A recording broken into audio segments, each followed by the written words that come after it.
नमस्कार प्रेक्षकांनो, आपण पाहतोय या मालिकेचा कालचा म्हणजेच 30 जूनचा रिव्ह्यू. चला तर मग बघूयात कालच्या या एपिसोडमध्ये नेमकं काय काय घडून गेलं आहे ते.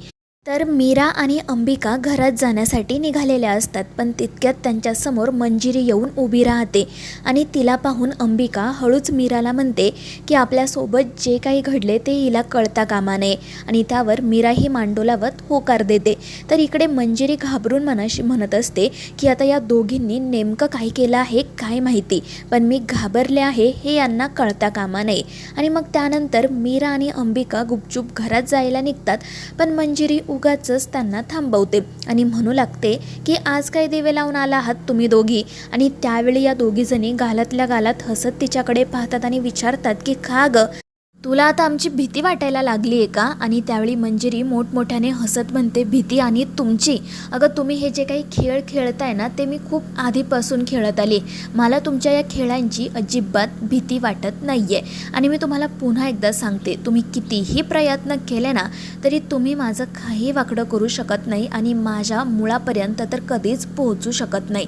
त्यामुळे हे सगळं थांबवा. आणि त्यावेळी अंबिका हसतच म्हणते की मंजिरी, तुला माहिती आहे का, जेव्हा एखाद्या व्यक्तीचा स्वतःवर विश्वास नसतो ना तेव्हा तो व्यक्ती हे असं काहीतरी बोलतो. तुझ्या बोलण्यातूनच आम्हाला समजतंय की तू किती घाबरली आहेस ते. तर मीराही हसतच म्हणू लागते की मंजिरी, जर तुझा तो गेलेला आत्मविश्वास चुकून परत आला ना तर आम्हाला सांग बरं का, कारण तो परत कसा घालवायचा आम्हाला व्यवस्थित माहिती आहे. आणि त्या हसतच तेथून निघून जातात, पण मंजिरी मात्र खूपच चिडलेली असते. त्यानंतर दुसऱ्या सीनमध्ये आपल्याला असं बघायला मिळतं की तो दामोदर अजूनही बेडूकच असतो आणि अजितला ही गोष्ट काही माहीत नसते. आणि म्हणूनच तो त्या बेडकाला म्हणजेच दामोदरला पाहून खूप घाबरतो आणि त्याला रूममधून बाहेर हाकलून देण्याचा प्रयत्न करतो. आणि त्यावेळी तो मोठमोठ्याने म्हणतही असतो की डॅड कुठे गेला आहात तुम्ही, प्लीज लवकर या, बघा इथे तुमच्या बेडवर एक बेडूक येऊन बसलाय. आणि मग शेवटी तर तो त्या बेडकाला मारायचं ठरवतो, पण तितक्यात तिथे येते नर्मदा आणि ती या अजितला अडवते. अजित तिला म्हणू लागतो की अगं मम्मा कुठं गेली होतीस तू, हे बघ इथे तुमच्या बेडवर हा बेडूक येऊन बसलाय. आणि त्यावेळी नर्मदा म्हणते की अजित तू जरा शांत हो, तो बेडूक नाही आहे. तर अजित म्हणतो म्हणजे, पण नर्मदा त्याला जास्त काही सांगत नाही, उलट ती त्या बेडकाला म्हणू लागते की बघितलं ना आता हे काय होऊन बसलं, तरी मी तुम्हाला सांगत होते की नको तिथे शहाणपणा करायला जाऊ नका, पण तुम्ही माझं ऐकलं नाही. आणि नर्मदाला असं बेडकाशी बोलताना पाहून अजित म्हणतो की काय झाले, तुला ताप आलाय की काय, अगं तू कोणाशी काय बोलतेस, तुला तरी समजतंय का.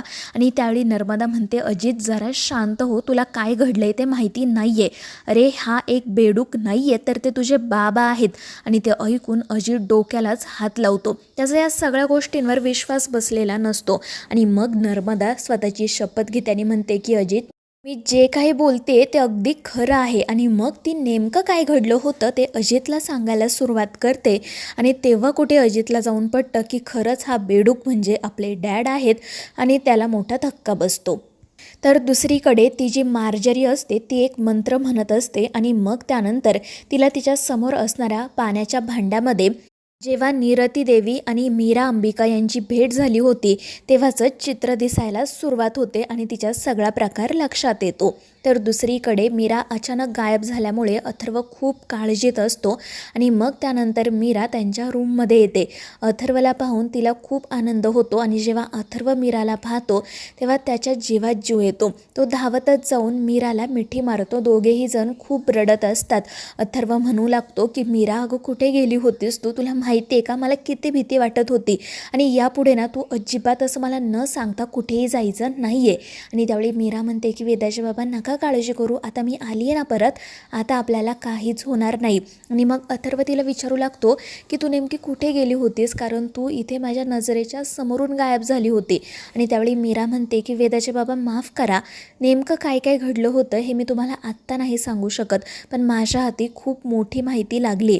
मी तुम्हाला आता इतकंच सांगते की ज्या मंजिरीसोबत दादासाहेबांनी लग्न केलं होतं, ज्या मंजिरीला तुम्ही आई मानलं होतं, ती मंजिरी मुळातच मनुष्य नाही आहे.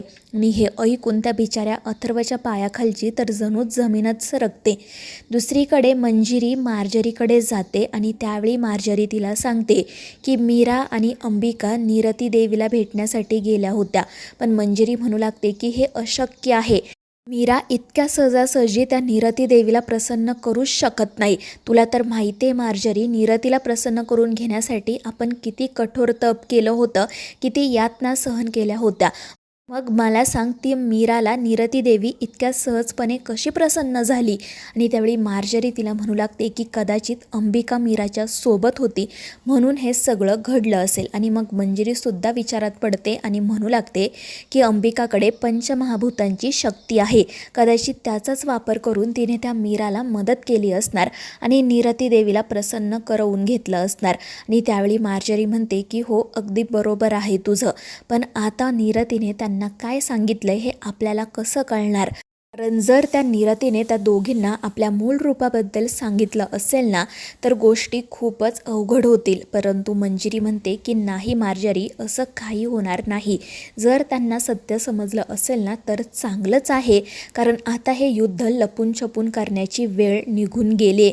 आता जे काही होईल ते समोरासमोर होईल आणि मी या युद्धासाठी तयार आहे. आणि त्यावर मार्जरीही मग हो म्हणते. त्यानंतर मग रात्री आपल्याला असं बघायला मिळतं की मीरा आणि अंबिका मंजिरीच्या खऱ्या रूपापर्यंत, तिच्या सत्यापर्यंत कसं पोहोचायचं याचाच विचार करत असतात. अंबिका म्हणत असते की मीरा, नीरती देवीने आपल्याला सांगितलं आहे की आपल्याला एकत्र यायला हवं, पण मला कळत नाही आहे की म्हणजे आपण नेमकं काय करायचं? तर मीरा म्हणते हो ना ताई, आत्तापर्यंत तर आपण नेहमीच एकत्र लढत आलो आहे, पण मंजिरीचं खरं रूप सगळ्यांच्या समोर कसं आणायचं हे आपण कसं शोधून काढणार आहोत? आणि मग अंबिका म्हणते की नको काळजी करू, आपल्याला काही ना काही मार्ग नक्कीच सापडेल. आणि मग त्या एकमेकींचा हात हातात घेतात आणि देवी महागौरीची प्रार्थना करतात. त्यानंतर दुसरा दिवस उजाडतो. अथर्व मीराने त्याला काल जे काही सांगितलेलं असतं त्याचाच विचार करत बसलेला असतो. त्याच्या मनात असंख्य प्रश्न निर्माण झालेले असतात. जिला आपण आई मानत होतो ती मनुष्यच नाही आहे, ही गोष्टच त्या बिचाऱ्याला सहन होत नसते. आणि तितक्यात मंजिरी त्या ठिकाणी येते आणि यावेळी मंजिरीला पाहून अथर्व खूप घाबरतो, पण तो कसंबसं स्वतःला शांतही ठेवतो. मग मंजिरी तिथे येते, त्याला विचारू लागते की काय रे बाळा, तू इथे काय करतोयस आणि चेहरा का झाला आहे तुझा असा? तर अथर्व म्हणतो की काही नाही, मी थोडासा विचार करत होतो. तर मंजिरी लगेच म्हणू लागते, कोणाचा विचार? त्या मीराचा का? मलासुद्धा ना आजकाल तिची खूप काळजी वाटते, मला तर असं वाटते तिला डॉक्टरांचीच गरज आहे. आणि त्यावेळी अथर्व पटकन म्हणतो की नाही, तसं काही नाही आहे, माझी रात्री नीट झोप झालेली नाही आहे म्हणून जरा माझी मान वगैरे दुखते, मी त्याचाच विचार करत होतो. आणि हे ऐकून मंजिरी लगेच म्हणते हो का, मग थांब मी तुला छान मालिश करून देते. आणि ते ऐकून अथर्व घाबरतो, तो त्या मंजिरीला नाही नाही म्हणत असतो, पण ही बाई काही ऐकत नाही. ती उगाचच अथर्वची मालिश वगैरे करून द्यायला सुरुवात करते.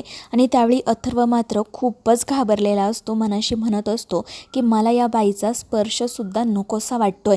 आणि त्याचवेळी त्याला असं जाणवतं की त्या मंजिरीची जी बोटं आहेत ती अचानक लांब लांब झाली आहेत, एखाद्या हडळीसारखी. आणि म्हणून तो मोठ्याने ओरडून बाजूला होतो. मंजिरी त्याला विचारते की काय रे, काय झालं? आणि मग अथर्व बारकाईने तिच्याकडे पाहतो तर त्याला ती एकदम व्यवस्थित दिसते. खरं तर त्याला ती जी बोटं दिसलेली असतात तो फक्त त्याचा एक भास असतो, बाकी काही नाही. तर इकडे मंजिरी त्याला पुन्हा पुन्हा विचारते की अथर्व काय झालं? तर अथर्व म्हणतो काही नाही आई, मी तिथे झुरळ पाहिलं म्हणून घाबरलो.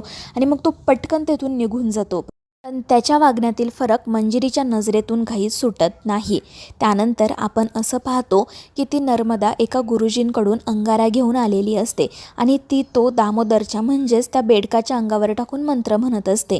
त्यावेळी अजित तिला विचारत असतो की मम्मी, खरंच या सगळ्याचा काही उपयोग होणार आहे का गं?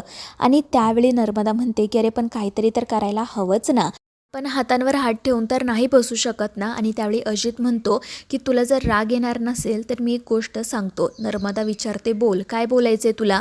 आणि मग त्यानंतर अजित म्हणतो की आपण ना डॅडला आता नदीत सोडून देऊयात. अगं त्यांना आपण हे असं ठेवलं ना तर ते मरून जातील, त्यापेक्षा आपण त्यांना नदीत सोडून दिलं ना तर ते इतर 2-3 बेडकांसोबत फिरतील, खातील, पितील आणि त्यांचं आयुष्य जगतील. आणि ते ऐकून माया आणि नर्मदा डोक्यालाच हात लावतात.